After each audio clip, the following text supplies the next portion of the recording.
नमस्कार,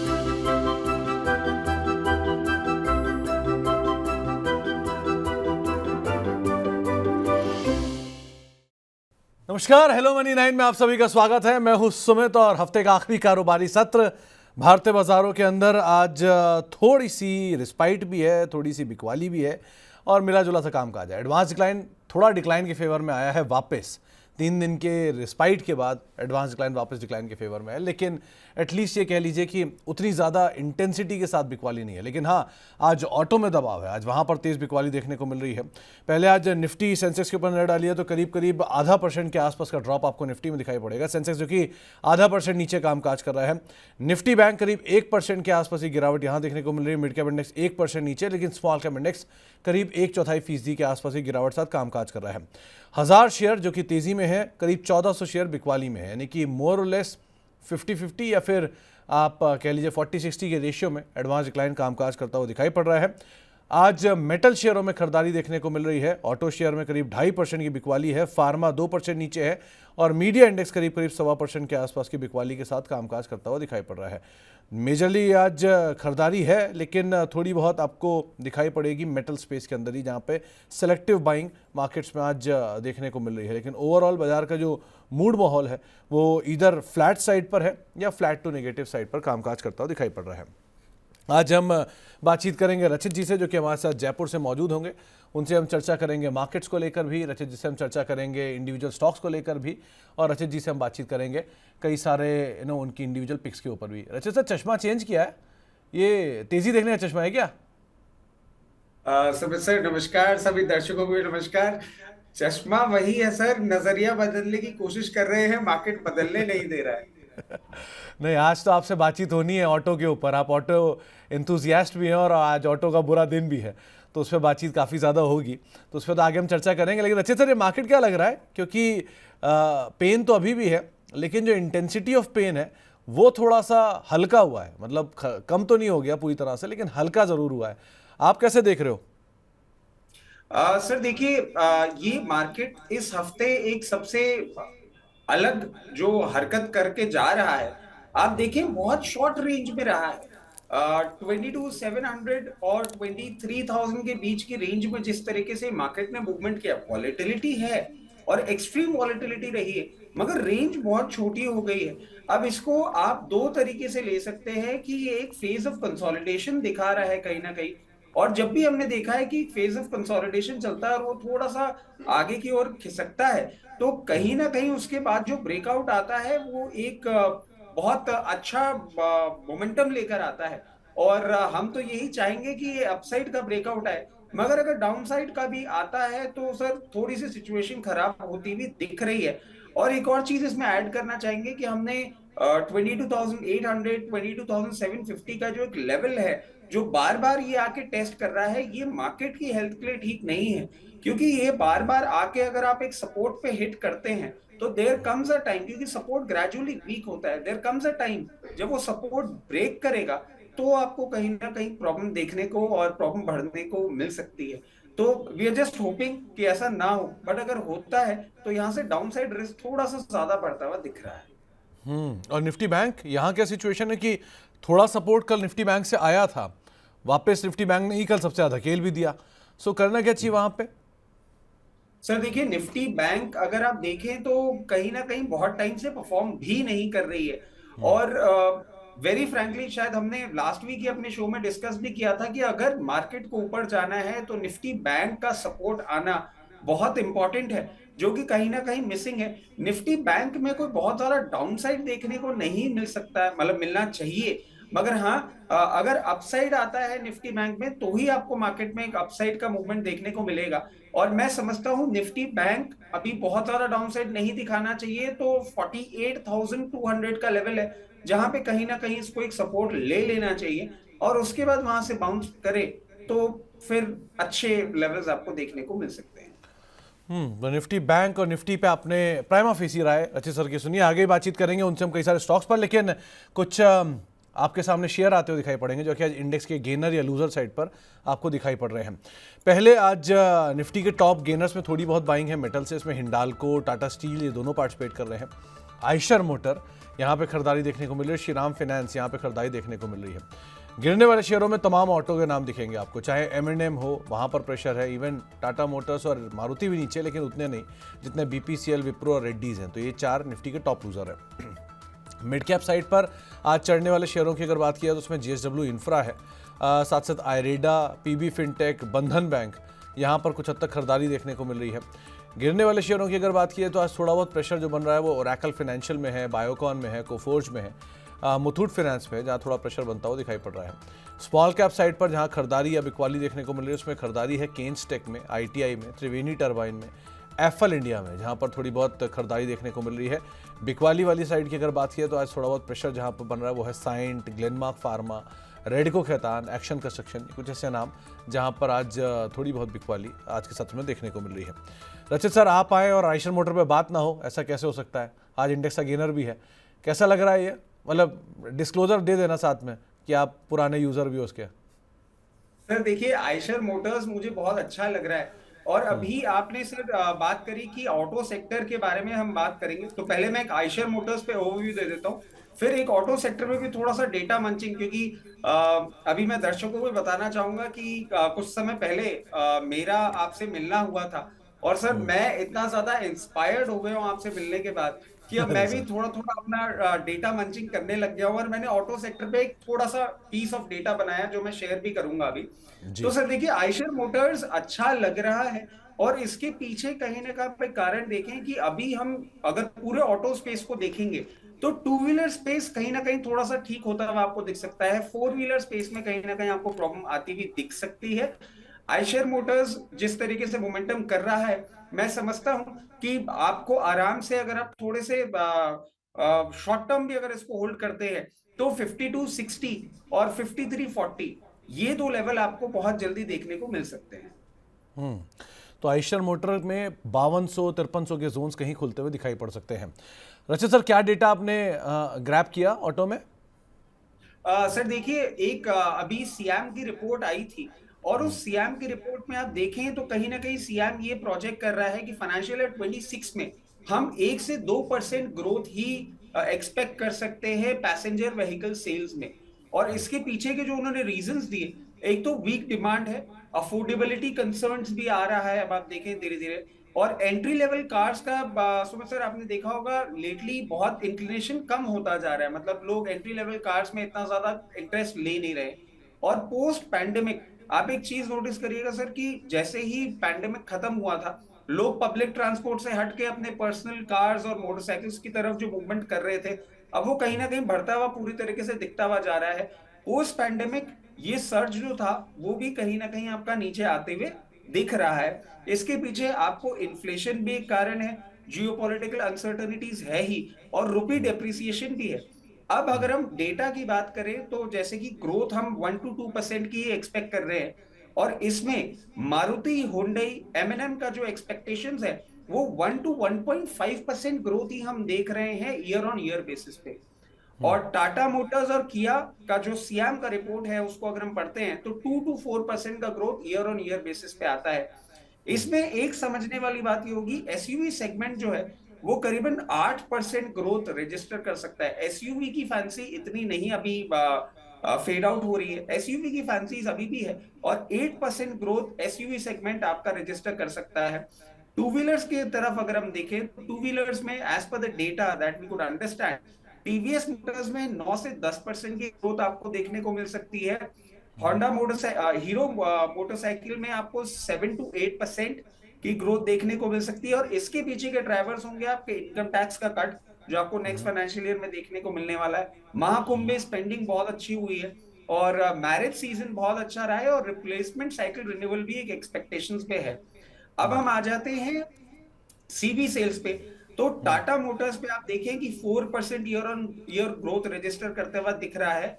और इसके अलावा Ashok Leyland trucks single digit growth, Ashok Leyland buses में डबल डिजिट ग्रोथ दिख सकती है। तो ये कुछ एक आपके फैक्टर्स हैं जिनको आपको देख के अब समझना होगा कि ऑटो सेक्टर कहीं ना कहीं पोर्टफोलियो रीशफलिंग की ओर टारगेट कर रहा है। टू व्हीलर स्पेस में आपको थोड़ी सी ग्रोथ देखने को मिल सकती है। बट फोर व्हीलर कैटेगरी जो है उसका pain for the time being खत्म होता हुआ नहीं दिख रहा है। तो I believe this is the time कि उस पे आप थोड़ा सा अपना फोकस करें और अकॉर्डिंगली अपना जो पोर्टफोलियो रिशफलिंग है उसको करें। तो वेल पोजीशन कौन दिख रहा है चार्ट वाइज, इसको अगर क्लब कर दूं तो?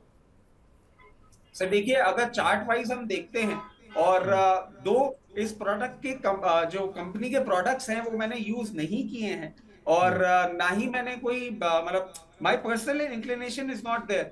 बट सर टीवीएस मोटर बहुत अच्छा लग रहा है और टीवीएस मोटर्स अगर आप देखें जिस तरीके से हमने देखा कि जो डेटा भी आ रहा है उसमें इनकी ग्रोथ हाईएस्ट रजिस्टर होने की एक्सपेक्टेशंस हैं और टेक्निकल पैटर्न्स पे भी एक स्ट्रेंथ दिख रहा है। टीवीएस मोटर्स की पोजीशनिंग अच्छी लग रही है, followed by hero MotoCorp and Eicher Motors. तो पहली बार अपने बाइस इंटरेस्ट को सबसे आखिरी में रखा है रचित जी ने, आइशर मोटर को, और उसके बाद हीरो मोटोकॉर्प, और उसके बाद आता है सबसे ऊपर टीवीएस मोटर, जिस पे आप नजर रखिएगा। चलिए, इस लंबी बातचीत के बाद अब शुरुआत करते हैं सवाल जवाब के सिलसिले की और चर्चा करते हैं कुछ सवालों पर। सबसे पहले तो अगर आपका भी कोई सवाल है और आप भी इस कार्यक्रम का हिस्सा बनना चाह रहे हैं तो आप हमारे साथ जुड़ सकते हैं। ये माध्यम आपकी स्क्रीन पर है। आप 9311121874 पर हमारे साथ व्हाट्सएप पे जुड़ सकते हैं। आप money9query@tv9.com इस ईमेल आईडी के जरिए भी हमारे साथ जुड़ेंगे, और साथ ही साथ आप फेसबुक और यूट्यूब पर भी हमारे साथ जुड़ सकते हैं। वहाँ पर भी हम 1 से 1.5 घंटे तक लाइव हैं, तो वहाँ पर भी आप चर्चा करिए हमारे साथ और इस कार्यक्रम का हिस्सा बनिए। सबसे पहला सवाल आया है हमारे पास बातचीत करने के लिए मुकेश जी का, नागालैंड से। इनका सवाल है कि क्या एंट्री करने के लिए M&M और नेटको फार्मा ये सही जोन में है? देखिए, महिंद्रा एंड महिंद्रा के लिए तो मैं आपको बहुत क्लियरली बोलूं, थोड़ा सा अब मैं डर रहा हूं और उसके पीछे का कारण ये है सर कि देखिए एसयूवी सेल्स में ग्रोथ तो एक्सपेक्टेड है, मगर महिंद्रा एंड महिंद्रा अभी थोड़ा सा एक जो इनका सेल्स जिस तरीके से चल रही थी उस पे भी थोड़ा सा आपको डेंट देखने को मिल रहा है। फिर दूसरी बात ये है सर कि वो जो एक गवर्नमेंट का एक नया अभी बात आ रही है, मीडिया में बहुत ज्यादा घूम रही है कि टेस्ला के लिए वो जो एक्साइज ड्यूटी कट की बात हो रही है और उससे ईवी सेगमेंट जो है आपका वो पूरा हिलता हुआ दिख रहा है। And not that I have a confirm report, but एक जगह से ये भी रिपोर्ट आई है कि देयर इज अ प्रोबेबिलिटी कि Tesla is planning to partner with Tata Motors for their EV sales and manufacturing. अब वो किस तरीके से क्या फ्रेमवर्क निकलता है वो भी अपने आप में एक चीज है। महिंद्रा एंड महिंद्रा बहुत करेक्ट किया भी है, बट मैं समझता हूं अभी यहां से पेन ओवर नहीं हो रहा है, तो फॉर द टाइम भी दूरी बना के रखें। और अगर ये करेक्ट होके इस करेक्शन में एट अराउंड 2200 लेवल्स आपको देखने को मिलता है तो डेफिनेटली आप यहां पे उस लेवल पे पोजीशन बनाएं, उसके पहले दूरी बना के रखना मेरी समझ से सबसे अच्छा काम होगा। ओके, और अब नेटको हम आ फार्मा? जाते हैं, हाँ सर बिल्कुल, नैटको फार्मा में आ जाते हैं। नैटको फार्मा में सर हमने देखा था लास्ट वीक रिजल्ट आया था, रिजल्ट के बाद because the numbers were bad कहीं ना कहीं स्टॉक को पनिशमेंट मिला और मैं समझता हूं अब ये पनिशमेंट कहीं ना कहीं अरेस्ट होता हुआ आपको दिखेगा, ये डाउन ट्रेंड अरेस्ट होता हुआ दिखेगा। बिल्कुल आप यहाँ पे पोजीशन बना सकते हैं अगर आपको ये इस करेक्शन में एट अराउंड 760 और 750 लेवल्स पे मिलता है, धीरे धीरे करके अपनी पोजीशन बनाए। बट नैटको फार्मा के लिए मैं आपको एक और चीज ऐड करना चाहूंगा, कंपनी फंडामेंटली बहुत अच्छी है, डेट फ्री कंपनी है, मगर आप अगर ये एक्सपेक्ट कर रहे हैं कि आप इसमें एक शॉर्ट टर्म के लिए ही ट्रेड ले रहे हैं तो ये अच्छा नहीं हो सकता। मगर अगर हाँ आप medium term to long term के लिए अगर इसमें इन्वेस्ट करना चाह रहे हैं तो बिल्कुल इन्वेस्ट करिए, ये बहुत वेल पोजिशन है और आने वाले समय में मध्यम से लंबी अवधि में आपको अच्छे रिटर्न्स भी दे सकता है। तो नेटको फार्मा और M&M पर आप राय सुन रहे थे। एक सवाल आया है सुनील गुप्ता साहब का हरिद्वार से। इनका सवाल है कि ये गॉडफ्रे फिलिप्स में एंटर करना चाह रहे हैं। आप आजकल ले रहे हो क्या रचित सर गॉडफ्रे फिलिप्स का सर स्टॉक? गॉडफ्रे फिलिप्स में मेरा इन्वेस्टमेंट अभी नहीं ले रहा हूं मैं। आप जब गॉडफ्रे फिलिप लेकर आ गए थे तभी मैं समझ गया था कि आप क्या पूछना चाहेंगे। पर्सनल इन्वेस्टमेंट नहीं कर रहा हूं और इसके पीछे से थोड़ी सी प्रॉब्लम ये भी आ रही है कि जो गवर्नमेंट की तरफ से अभी एक फिर से बात आने लग गई कि जीएसटी इस पे और बढ़ाने वाले हैं और टैक्सेशन। अब ये कहीं ना कहीं एक प्रॉब्लमैटिक सिचुएशन बन सकती है क्योंकि बहुत टाइम से आपने देखा होगा कि ये अभी तक मतलब कुछ सालों में हमने देखा था कुछ बजट्स निकल गए थे जिसमें टबैको प्रोडक्ट्स को लेके कोई ऐसा अनाउंसमेंट नहीं आया था और अब ये बातें चल रही हैं तो गॉडफ्रे फिलिप में मैं आपको एक चीज बोलना चाहूंगा कि रनअप बहुत ज्यादा कर लिया है, और क्योंकि ये न्यूज अगर मटेरियलाइज होती है तो नॉट दैट इनको कोई बहुत बड़ा एक प्रॉब्लम एरिया दिखता है। क्योंकि सर इसमें मैं एक चीज ऐड करना चाहूंगा सुमित सर, कि I have seen people for them the price doesn't matter. Price increase होती है तो उसके बाद ये जरूर बोलते हैं कि हम अपना कंजम्पशन कर्व कर देंगे, बट अ क्वार्टर और टू कंजम्पशन उसी लेवल पे आ जाता है, प्राइस बिकम नॉर्मलाइजेशन आ जाता है प्राइसिंग के साथ। मतलब मैं बहुत ज्यादा आपको, अब क्योंकि हम डिस्कस ही कर रहे हैं इस प्रोडक्ट के बारे में, इसलिए मैं बता देता हूँ। आई नो पीपल, जब ये 5 रुपीज सिंगल स्टिक आता था तब से they are constantly using it, and अभी 20 रुपीज सिंगल स्टिक है या whatever may be the price, उस पे भी कर रहे हैं, and tomorrow it becomes 25, it would not bother them much for the time being. थोड़ा सा आपको एक दो क्वार्टर और एक सेंटिमेंटल डेंट जरूर देखने को मिल सकता है, बट वैसे लंबे समय में कोई फर्क नहीं पड़ता इन सब चीजों को लेके।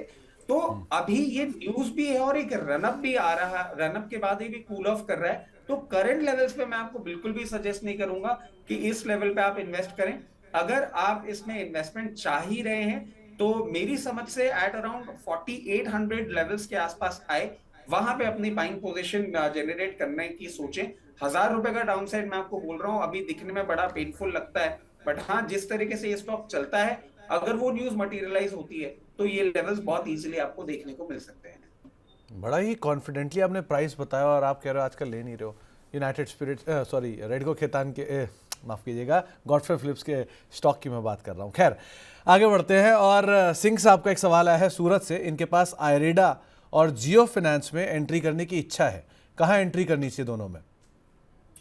सर देखिए, आज के शो में ना मुझे ये चीज बहुत अच्छी लग रही है कि आज हम जो क्वेश्चंस देख रहे हैं उसमें लोग हमसे पूछ रहे हैं कि क्या हम एंट्री करें। यूजुअली जब भी मैंने आपके साथ शो किया हमेशा वो एंट्री के बाद का लेवल आता है, तो this is something which is actually making at least me happy कि हाँ लोग अब इतना ज्यादा कंसर्न हो रहे हैं। इरेडा में आप देखिए सर, इरेडा में मेरी समझ से करंट लेवल्स पे आप बिल्कुल अपना इन्वेस्टमेंट इनिशिएट कर सकते हैं। और इरेडा में आप देखें कि अगर इन्वेस्टमेंट अपना करेंगे तो एक चीज को देख के करिएगा कि हमें पूरा का पूरा यहाँ पे इन्वेस्ट एक साथ नहीं कर देना है। यहाँ पे अराउंड 20 to 25% आप डिप्लॉय करें। अगर ये करेक्ट करता है और अराउंड 160 रुपीज के आसपास आपको देखने को मिलता है, वहां पे अपनी पोजीशन और थोड़ी इंक्रीज करेंगे।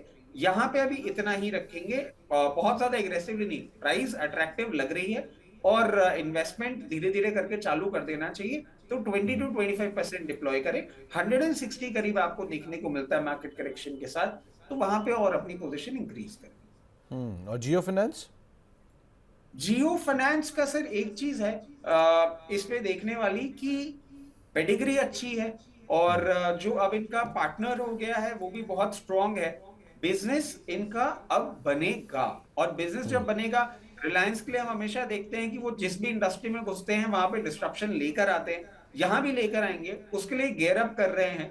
जियो फाइनेंस करंट लेवल्स पे आप बिल्कुल इन्वेस्ट करें, मगर जियो फाइनेंस के लिए मैं एक चीज ऐड करना चाहूंगा। जियो फाइनेंस पे आप इन्वेस्टमेंट तभी करें जब 3 से 5 साल आप इसको होल्ड कर सके, तब तक का आप पेशेंस रख सके, तो बिल्कुल जियो फाइनेंस में भी इन्वेस्ट करें, but do not expect any miracle happening any time soon. मतलब मैं तो आपको इतना पेशेंस रखने के लिए बोल दूंगा कि आप ये भी मत सोचिएगा कि आने वाले साल 1.5 साल में आपको वापस 300 रुपए का भाव भी देखने को मिलेगा। If you are that patient, please invest. A very good pedigree, very good stock, business आएगा, डिस्ट्रप्शन पैदा करेगा और अच्छे नंबर्स भी दिखाएगा। आपने क्योंकि इसकी बात की है तो सामने एक सवाल आया है बजाज हाउसिंग फाइनेंस पे भी। ये भी उसी तरह का स्टॉक है जो शायद डिसरप्टेड हो या डिसरप्शन का हिस्सा बने। अभी 110 115 पहुंच गया है, आप कैसे देख रहे हो इसे? सर देखिए, बजाज हाउसिंग फाइनेंस जब आईपीओ भी आया था तब भी हमने बहुत यूफोरिया देखा था, और हमने देखा था कि उस टाइम इतना बड़ा आईपीओ और लिस्टिंग भी अच्छी तरीके से कर लिया था। बजाज हाउसिंग फाइनेंस में भी मैं आपको एक चीज सजेस्ट करूंगा, करंट लेवल्स पे अगर आप इन्वेस्ट करना चाहते हैं तो बिल्कुल इन्वेस्ट करें, मगर again it's a patient play. आप इसको अगर ऐसा सोचें कि मैं अभी लूंगा और 2 क्वार्टर 3 क्वार्टर बाद बेचूंगा, नहीं। अगर आपको एक मल्टी बैगर स्क्रिप्ट चाहिए जो कि पेशेंटली आप मेंटेन करें, तो फिर बजाज में डेफिनेटली आप इन्वेस्टमेंट्स कर सकते हैं, करंट लेवल पे अच्छा लग रहा है। तो आप में थोड़ा समय अवधि चाहिए, अगर आप समय अवधि रख सकते हैं तो ही आप इन्वेस्ट करिएगा। यहाँ पेशेंस की बात हो रही है, पेशेंट की बात नहीं हो रही है, सो उसको आप ध्यान रखिएगा। आगे बढ़ते हैं और हमारे साथ अब बातचीत करने के लिए बलिया से सौरभ मिश्रा साहब मौजूद हैं। मिश्रा साहब नमस्कार। नमस्ते सर। नमस्कार मिश्रा साहब, क्या सवाल है आपका? सर मेरा इरकॉन का शेयर था 270 के भाव पे, 2045 शेयर है सर। ओके, जी। ये आपने खरीदा एक ही दाम पर है या एवरेज करते आए आप नीचे तक? एवरेज करते हैं सर। नहीं, Average एवरेज नहीं करते किया है सर, मैंने लिया था उसी के सर। ओके, और अभी आप कितना समय और दे सकते हैं इसे? 6 महीने सर। 6 महीने। रचित, इनके पास इरकॉन के स्टॉक हैं, करीब करीब 270 रुपए के दाम पे इन्होंने खरीदारी की है और 2045 शेयर है और वहां से भी ये शेयर करीब करीब 110 रुपए नीचे आ चुका है। अभी क्या करना चाहिए इन्हें? सर देखिए, अब इनके पास दो ही तरीके हैं जिससे इस पर्टिकुलर ट्रेड को ये हैंडल कर सकते हैं। या तो अपना ये टाइम होराइजन बढ़ाएंगे और मैं सजेस्ट करता हूं यही इनके लिए एक एडवाइजेबल सिचुएशन होगी।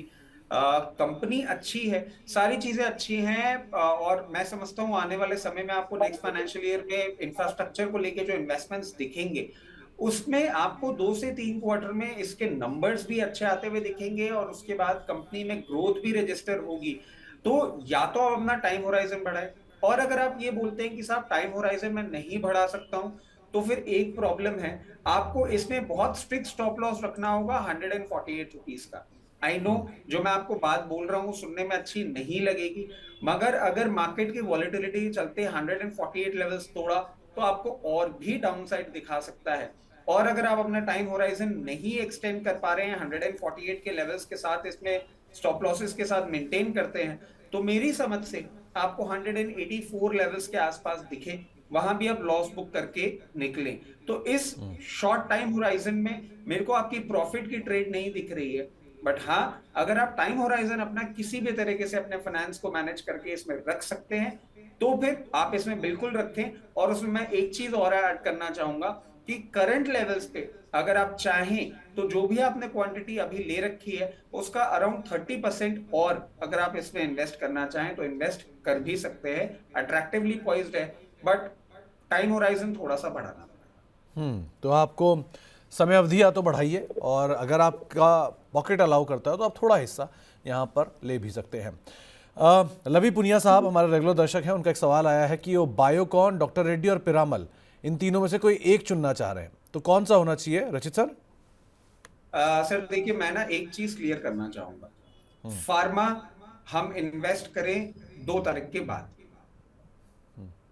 और इसके पीछे का बहुत हाँ, क्योंकि इसके बर्थडे पीछे आपका? बहुत बेसिक नहीं सर, बर्थडे नहीं है। 2 अप्रैल को वो सारी बातें आने वाली हैं डोनाल्ड ट्रंप साहब की तरफ से, वो जो फार्मा के लिए सारी बातें कर रहे हैं, अभी उसमें बहुत न्यूज आने वाली है, बहुत सारी चीजें आने वाली है। मतलब लिटरली सुमित सर आपने भी देखा होगा, हर रोज सुबह हम उठते हैं कुछ ना कुछ वो नया अपना बातें करके रखते हैं। एंड वेरी फ्रेंकली मैं एक चीज भी बोलना चाहूंगा कि I don't see it happening.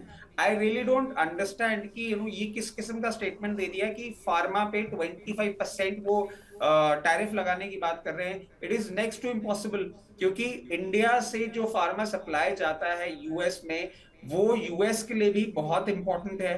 And खाना, रोटी, कपड़ा, मकान के अलावा जो एक बेसिक नेसेसिटी होती है वो होती है medicine. You can not fool around with that. But ये डोनाल्ड ट्रंप ये कब क्या करते हैं कुछ नहीं पता।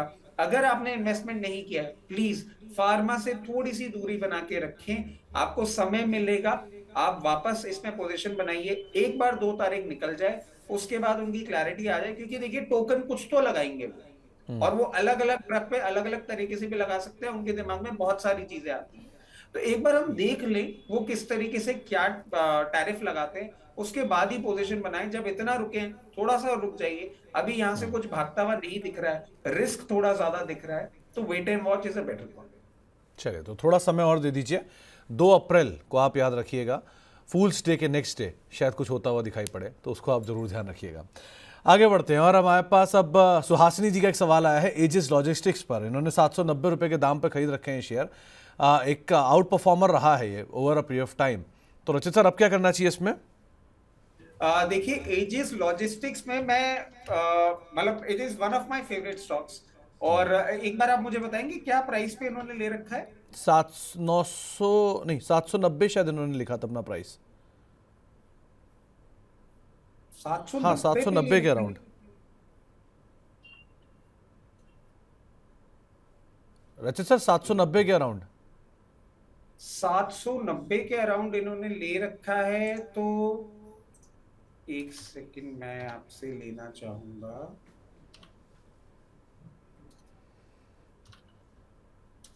मेरा सिस्टम थोड़ा सा इशू दे रहा है इसके चार्ट को लेके। 750 चल रहा है अभी दाम।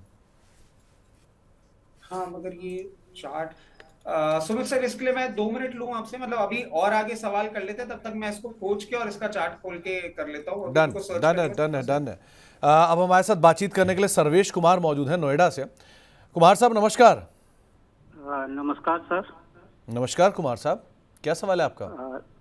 सर मेरे पास रिलायंस इंडस्ट्री के 40 शेयर हैं 1215 के प्राइस पे, तो ठीक एक है। साल का मेरा होरिजन। अगर और खरीदारी करने की आपको राय दी जाए, आप खरीद सकते हैं? हाँ बिल्कुल, और खरीद सकता हूँ। चलिए रचित सर, दूसरा सवाल अब आया है रिलायंस इंडस्ट्रीज के ऊपर। करीब करीब 1215 रुपए के दाम पे इनकी खरीदारी है और 40 शेयर इनके पास है, और खरीदारी कर सकते हैं। नजरिया 1 साल का है, करा के जाए? सर मेरे हिसाब से तो इनको और खरीद लेना चाहिए करंट लेवल्स पे। वेरी फ्रैंकली, मतलब आपने जैसे ये बात पूछी कि क्या और खरीद लिया जाए, तो आपने मेरी मन की बात छीन ली सर। बहुत ही उम्दा कंपनी, बहुत अच्छी पेडिग्री और वेरी अट्रैक्टिवली प्राइस्ड। मेरी समझ से इन लेवल्स पे रिलायंस जो आपको मिल रहा है, ये एक हिस्टोरिकल लेवल्स हैं। मार्केट करेक्ट कर रहा है। और सर इसमें एक और चीज मैं ऐड करना चाहूंगा। आप आई एम प्रीटी श्योर, मतलब आप क्योंकि मार्केट में इतने सालों से हैं, आपको ये बात पक्का पता होगी। रिलायंस जब इन्वेस्टमेंट्स कर रहा होता है, रिलायंस जब एक अपनी शॉपिंग किटी चला रहा होता है, उस टाइम वो स्टॉक जो होता है एक फेज ऑफ कंसोलिडेशन में चला जाता है। और जैसे ही उस फेज ऑफ कंसोलिडेशन से बाहर निकलता है, उसके बाद एक बहुत अच्छा, मतलब वो पूरा का पूरा बैकलॉग क्लियर करता हुआ और मोमेंटम दिखाता है। और वही मैं एक्सपेक्ट कर रहा हूं कि आने वाले समय में आपको रिलायंस इंडस्ट्रीज में देखने को मिल सकता है। तो इन्होंने बहुत ही उम्दा शेयर बहुत ही अच्छी प्राइस पे रखा हुआ है। अगर ये और इन्वेस्ट कर सकते हैं, मेरी समझ से करें। मतलब आप ये देखिए, मैं हर स्टॉक की जब बात कर रहा था तो आपको बोला था थोड़ा सा डाउन साइड आ जाए, कुछ आ जाए। ये ऑलरेडी बहुत अट्रैक्टिवली वैल्यूएशंस पे अभी मिल रहा है। मेरी समझ से इनको और इसमें अपनी क्वांटिटी इंक्रीज कर देनी चाहिए। तो आप अपनी क्वांटिटी बढ़ा सकते हैं यहाँ पर। आप एक बार में खरीदें, छोटे छोटे चंक्स में खरीदें, वो आपकी इच्छा है, लेकिन आप यहाँ पे खरीदारी ज़रूर कर सकते हैं, ऐसी कोई दिक्कत नहीं है। इसके अलावा बीएससी के शेयर हैं श्रीजन साहब के पास, करीब करीब 2600 रुपये के दाम पर। अब इनका टारगेट क्या है? इनको वैसे अच्छे दाम पर इनके पास है, सो क्या ये होल्ड करें, ट्रेल करें अपने कैपिटल को, या फिर मतलब कैपिटल निकाल लें? क्या करना चाहिए इन्हें? सुमित सर देखिए, इस मार्केट में ना अगर आपको इतना प्रॉफिट मिल रहा है, मेरी समझ से एक बहुत सिंपल बात है, यहां से अपना कैपिटल निकालिए। नॉट दैट मैं आपको ये बोल रहा हूं कि बीएससी खराब है, मगर एक बहुत बेसिक बात है। आपने जो फंड इन्वेस्ट किया वो आपने निकाल लिया, यहाँ 50% डिप्लॉय कर दिया अपना शेयर, और फंड निकाल के अगर आप बैठ गए ना, आप बहुत रिलैक्स्ड हो जाते हैं और उस फंड को कहीं और भी यूटिलाइज कर सकते हैं। What ever money that you have earned, आप जो उसमें रखना चाह रहे हैं वो रख लीजिए, बट आप उसको और भी जगह यूज कर सकते हैं। वैल्यूएशंस, मैं ये नहीं बोलूंगा कि और नहीं ऊपर जाएगा, बट अब बहुत अट्रैक्टिवली बहुत वेल पोजिशन हो चुका है। और यहां से हमने देखा है अब इसमें वॉलिटिलिटी बहुत ज्यादा बढ़ रही है। आप देखिए 5800 5100 5800 5100 रेंज में ही घूमे जा रहा है। अभी आपको सही भाव मिल रहा है, यहाँ पे अपना 50% बुक कर ले, बुक करके अपना पैसा फ्री करें, कहीं और इन्वेस्ट करें, और जो फ्री का आपका बीएससी रखा हुआ है उसको रखे रहने दीजिए। अच्छा स्टॉक आपने अच्छे प्राइस पे लिया है, मगर इतना लंबा स्टिक अराउंड नहीं करें कि कल को वो जो आपका नोशनल प्रॉफिट है वो एक्चुअल प्रॉफिट ना बन जाए। तो आप थोड़ा सा कैपिटल निकाल लीजिए। वैसे भी ये हर शेयर के साथ ही ज़्यादा बेहतर है। अगर आपका नज़रिया मध्यम अवधि का है तो एटलीस्ट कैपिटल बुक कर लीजिए। मुफ्त के शेयर के साथ आप पूरी लाइफ बने रहिए, कोई दिक्कत नहीं, पूरा या आधा जो आप रिस्क एपेटाइट अलाउ करें, लेकिन आप बाकी यहाँ से निकल जाए, कोई ऐसी दिक्कत नहीं है। एक सवाल आया है अब्दुल शाहिद साहब का। इनके पास HPCL के शेयर हैं, 406 रुपये के दाम पर इन्होंने खरीदारी कर रखी है। एक और खेमा जो कि है सस्ता लेकिन चल नहीं रहा, करना क्या चाहिए इसमें? सर देखिए, ये खेमा सस्ता भी है, ये खेमा चल भी नहीं रहा है, और इस खेमे में पता नहीं पेन है, मतलब बहुत ज्यादा पेन है। And I don't see anything happening any time soon, क्योंकि इतना ज्यादा इंटरनेशनल मार्केट्स और क्रूड की प्राइसिंग को लेके अपना सारा का सारा मूवमेंट करते हैं। तो मैं तो एक ही चीज इनको सजेस्ट करूंगा, एक तो थोड़ा सा पेशेंस बना के रखें, और अगर इनको एट अराउंड 296 लेवल्स पे ये मिलता है तो वहां पे एवरेज करें। अवधि जो टाइम ड्यूरेशन है वो इनका लंबा जरूर रहेगा, मगर हाँ 296 लेवल्स पे आए वहां पे एवरेज करें। फिर इनको 360 380 लेवल्स पे मिलता है, वहां पे जो नीचे लिया है उसको एग्जिट करके और फिर अपनी पोजीशन बना के रखें। इसके साथ साथ सर मैं एक और चीज ऐड करना चाहूंगा, आई एम सो सॉरी, मतलब ये डिस्कशन में वो डाल रहा हूं क्योंकि फिर वो सवाल हमारे पास से रह जाएगा। एजिस लॉजिस्टिक्स की हमारे से बात की गई थी, अभी 750 लेवल्स पे चल रहा है, यहाँ पे भी अट्रैक्टिव है। एंड दो मुझे नहीं लग रहा है कि यहाँ से 675 लेवल्स पे जा सकता है, मगर अगर 675 लेवल्स पे जाता है वहां पे अपनी पोजीशन और इंक्रीज करें। और इसका मैं एक और लेवल आपको देना चाहूंगा कि अगर ये 840 लेवल्स को ब्रीच करता है तो फिर ये एक बार को आपको 980 लेवल्स भी दिखा सकता है और नया लाइफ हाई भी मार सकता है। तो आपको एजिस लॉजिस्टिक्स जो पुराना सवाल था उस पर भी राय दी गई है और साथ ही साथ आपको दूसरे शेयर के ऊपर भी राय दी जा चुकी है। नीतू जी का एक सवाल आया है, राइट्स के शेयर हैं इनके पास, 333 रुपए के दाम पर खरीदारी है, मीडियम टर्म का इनका नजरिया है, एवरेज करने की इच्छा है, क्या एवरेज करना चाहिए ना?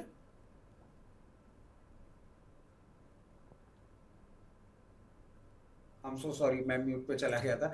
राइट्स की अगर हम बात कर रहे हैं, इनका टाइम ड्यूरेशन छोटा है, बट एनी हाउ अगर ये एवरेज करना चाह रहे हैं तो सर करंट लेवल भी बहुत अट्रैक्टिव ही लग रहा है। मतलब मैं समझता हूँ 208 218 पे अभी ये चल रहा है, इस लेवल पे कर सकते हैं। बट इनसे एक रिक्वेस्ट करूंगा कि अपना टाइम होराइजन थोड़ा सा बढ़ा लें, क्योंकि टाइम होराइजन इनका अच्छा चलता है, अगर लंबे समय के लिए रखते हैं तो ही इनको इसका एक्चुअल रिटर्न्स देखने को मिलेंगे। ये स्टॉक ऐसा नहीं है जिसको आप शॉर्ट टर्म के लिए रखें, तो एवरेज ऐसा कर नहीं है सकते इसको हैं आप, बट अपनी अवधि भी बढ़ाइए। ओके, तो आप इसको जो है मध्यम अवधि के लिए रखिएगा, लेकिन छोटी अवधि में इसमें बहुत ज़्यादा कोई गुंजाइश की उम्मीद मत लगा के चलिए। वैसे भी ये पिछले साल का स्टार परफॉर्मर रह चुका है। सत्य प्रकाश साहब के पास ITI के शेयर है, 200 शेयर हैं, इसमें आज न्यूज़ भी है, सर्किट लगा हुआ है, आप क्या राय रखते हो उस पर? 462 पे खरीदारी है उनकी। 462 पे खरीदारी है उनकी, तो अच्छा 462 पे अगर उन्होंने खरीदा है सर, तो फिर एक चीज मैं सजेस्ट करूंगा, और अभी तो देखिए सर्किट पे लगा हुआ है, हो सकता है ये सर्किट अभी नियर टर्म में खुले भी नहीं, और एक बार को इसी सर्किट को मेंटेन करता हुआ देयर इज अ प्रोबेबिलिटी कि ये 350 रुपए तक भी चला जाता है। But for him it becomes a no trade zone. यहाँ पे कुछ नहीं करना है, अगर in time to come market correction के चलते ये कूल ऑफ करता है, और कूल ऑफ करने के बाद अगर आपको ये अराउंड 240 लेवल्स पे कभी मिलता है तो वहां पे एवरेज करें।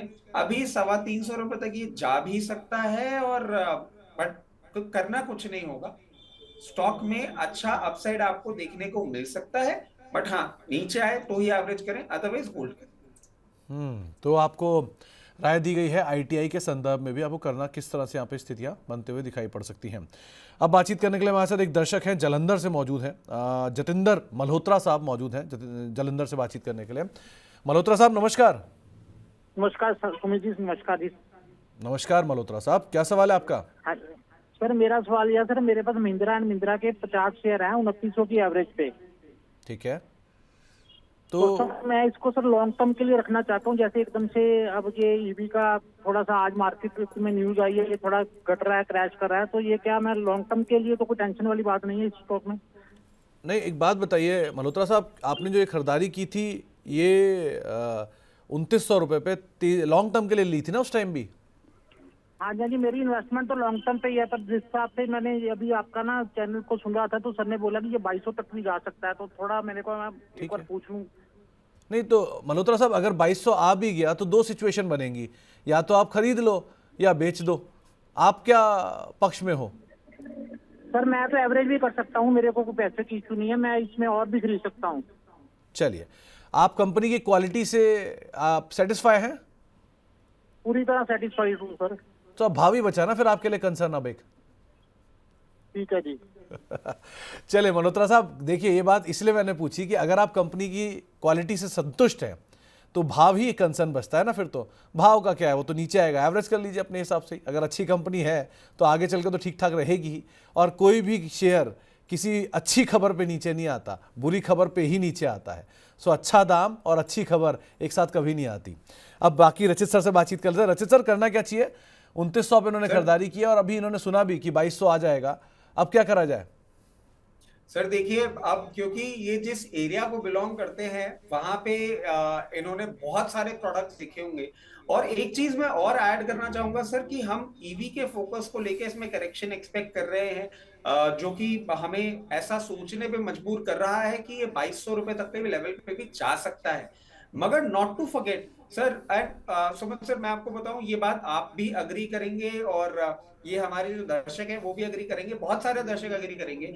आज के टाइम में जो हमारे एमिशन नॉर्म्स हैं उनके चलते जो इंजन्स हैं वो छोटे होते जा रहे हैं, अनएक्साइटिंग होते जा रहे हैं। बट महिंद्रा एंड महिंद्रा, आप देखें कि ये अकेली ऐसी कार कंपनी है जो आज भी चाहे पेट्रोल हो चाहे डीजल हो, बिग साइज इंजन बनाते हैं और अमेजिंग परफॉर्मेंस। मतलब I love the way they make engines. बहुत छोटी सी आपको एक बात बोलूंगा, जिस सेगमेंट में स्कॉर्पियो एन आती है सर, उसमें उसका पेट्रोल का जो इंजन है वो 205 bhp पावर जनरेट करता है। Now I am just adding on to something कि कंपनी अच्छी है, प्रोडक्ट लाइनअप बहुत एक्साइटिंग है। ईवी को लेके थोड़ी सी बात हो रही है जिसके चलते नीचे भी आ सकता है। मगर इसमें एक और चीज देखिए कि अभी तो उन्होंने सेल्स चालू करी, इनका ऑलरेडी लाइनअप जो है वो बहुत ज्यादा अट्रैक्टिव है। और उस लाइनअप में जैसे कि मैंने आपको बताया था कि एक हमने छोटी सी रिपोर्ट बनाई थी जो हमने आपके चैनल पे अभी शेयर भी करी थी, उसमें आप एक चीज देखिएगा, पैसेंजर कार सेल्स तो डाउन हो रही हैं मगर एसयूवी सेगमेंट में 8% का ग्रोथ अभी भी हम देख रहे हैं, which is quite decent in comparison to the entire sales that we are expecting. 1 से 1.5% की ग्रोथ में 8% की ग्रोथ, उससे ये बेनिफिशियरी जरूर बनने वाले। अभी थोड़ा सा सेंटिमेंटल डेंट है, बिल्कुल आप अपनी पोजीशन बना के रखें। 2200 रुपए आता है आपके लिए एक और अट्रैक्टिव लेवल होगा, अपनी पोजीशन को और इंक्रीज करें, कोई भी परेशानी नहीं है। प्रोडक्ट भी अच्छा है, कंपनी भी अच्छी है और शेयर भी अच्छा है। ओके, शशि भूषण प्रधान साहब हमारे रेगुलर दर्शक भी हैं, कटक उड़ीसा से वो हमारे साथ जुड़े हैं और एनआईआईटी में वो फंस गए हैं। करीब करीब 210 रुपये के दाम पे उनकी खरीदारी है और साथ साथ प्रिसीजन कैम्पशाफ्ट, ये दूसरा नाम है जहां पर वो फंस गए हैं। इन दोनों से निकल जाएं क्या?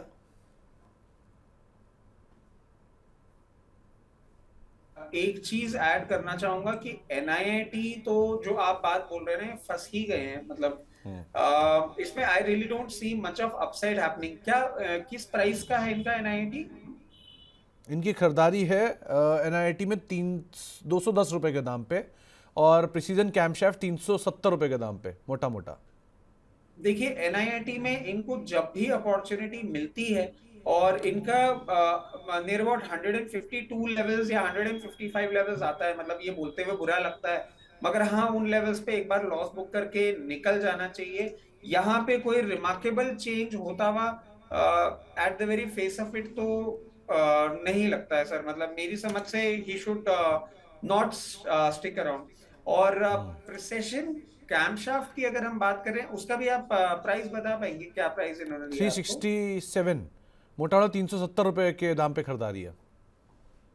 प्री कैम्प पे इन्होंने 370 रुपए पे खरीदारी कर रखी है। इसमें कोई परेशानी नहीं है, दो इन्होंने ये भी हायर लेवल्स पे ही लिया है।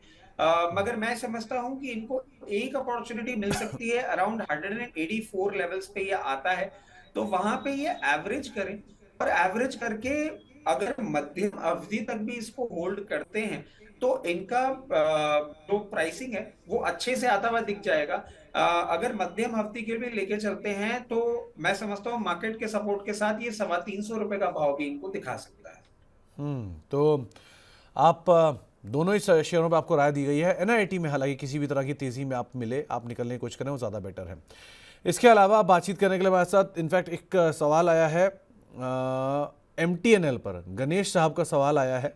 इनके पास 57 रुपये के दाम पर खरीदारी है, करना क्या चाहिए इसमें? देखिए MTNL वो स्टॉक नहीं है जिसका आप सब्सक्राइबर बेस देख के या रेवेन्यू फिगर देख के आप इसमें कुछ भी करें। It's a very clear play of divestment which will happen from government. तो मेरी समझ से आपने 57 रुपए पे ले रखा है, बिल्कुल इसको यहाँ पे पोजीशन अपनी बना के रखें। जैसे ही न्यूज धीरे धीरे आएगी, क्योंकि आएगी, इवेंचुअली आएगी, नेक्स्ट फाइनेंशियल ईयर में आएगी, विच विल स्टार्ट इन अप्रैल, इसमें आपको अच्छा खासा मूवमेंट देखने को मिल सकता है। पेशेंस रखें। और एक और चीज ऐड करना चाहूंगा, 57 रुपए पे आपने ले रखा है, तो मेरी समझ से जो अभी एक रिसेंट स्पाइक आया था उसी में इन्होंने एंट्री करी होगी, तो एक छोटा सा और काम कर लें, अराउंड 36 टू 38 लेवल्स अगर आपको देखने को मिलता है, वहां पे अपनी पोजीशन एक बार और थोड़ी सी इंक्रीज कर सकते हैं। इसके अलावा एक सवाल शिमला से आया है संजय जी का। इनके पास मुथूट माइक्रो आईपीओ के शेयर हैं, 50% लॉस हो चुका है, 5 से 10 साल का नजरिया है, क्या करें? सर देखिए, ये हमने आपके शो में पहले भी बात करी है कि इन पर्टिकुलर कंपनीज के साथ प्रॉब्लम ये होती है कि ये कंपनी जो उनकी लोन बुक है वो इतनी वीक साइड लोन बुक होती है कि इनकी डेलिक्वेंसीज होना बहुत नॉर्मल चीज होती है, और वही कहीं ना कहीं देखने को भी मिल रहा है। अब 50% ये लॉस पे बैठे हुए हैं, but very frankly Sumit sir, it is one case scenario जहां पे I really don't see any recovery happening. तो सर आप कोशिश ये करा करिए कि आप हमेशा जब भी आईपीओ में पैसा डालें, और अगर आपने लिस्टिंग गेन के लिए लिया है तो लिस्टिंग लेकर निकलिए, अगर लिस्टिंग गेन नहीं हुआ, डिस्काउंट हुआ, तो भी निकल जाइए। आपको कोई भी आईपीओ का शेयर नीचे मिल ही जाता है। ऐसे बहुत सारे नाम हैं जो आज भी इशू प्राइस के ऊपर नहीं पहुंच पाए हैं। सो ज़रा ध्यान संभल के ही काम करिए इस बाज़ार में। इसके अलावा एक सवाल आया है पीसीबीएल को लेकर। दिनेश राठी साहब का सवाल है, इनके पास 104 रुपये के दाम पे पीसीबीएल के शेयर हैं और वो भी फ्री के हैं, और ओरेकल फाइनेंशियल 3200 रुपये के दाम पर है, वो भी फ्री के हैं, तो करना क्या चाहिए ना? सर ये तो चॉइस इनकी हो गई, मतलब फ्री के हैं तो इसमें तो ये बोल सकता हूँ कि थोड़ा सा बेच के हमें पार्टी के लिए फंड दे दीजिए। ऑन अ लाइटर नोट तो यही बोल सकता हूँ, बट हाँ एनी हाउ देखिए, PCBL it's a very good company, pedigree बहुत अच्छी है, और बहुत अच्छा है कि आपके पास ये फ्री के हैं। बट इसमें एक चीज हम ऐड करना चाहेंगे कि अब अगर आपको अपसाइड मिलता है और अराउंड 540 से 560 की रेंज में, क्योंकि ये इतना हाई बीटा मूवमेंट करता है सर, आपको भी पता है कि ये आपको रेंज देखने को मिल सकती है मीडियम टर्म में भी। जैसे ही वो देखने को मिलती है, वहां से अपना फंड थोड़ा सा निकाल ले, और वो फंड आप फिर किसी और वैल्यू हंटिंग स्टॉक में डालें। मैं ये नहीं कह रहा हूं कि यहां से और अपसाइड नहीं देगा, दे भी सकता है, बट एक उस रेंज में पहुंचने के बाद वैल्यूएशन कंफर्ट जो हमें अभी देखने को मिल रहा है वो थोड़ा सा इतना पॉजिटिव नहीं देखने को मिलेगा। लॉन्ग टर्म में ये और भी चलेगा, बट अभी 540 560 लेवल्स पे आए, आप बिल्कुल वहां से थोड़ा सा फंड, मतलब माने 40%, 25% या 50% अपनी होल्डिंग ऑफलोड करके किसी वैल्यू हंटिंग वाले स्टॉक में डालें, वहां से भी ग्रोथ लें और इसकी भी ग्रोथ को एंजॉय करें। इसके अलावा सर दूसरा स्टॉक कौन सा था जो? Oracle financial. ओरेकल भी अगर इनका फ्री का है तो फिर तो सर इनसे एड्रेस भी मांग लेना चाहिए।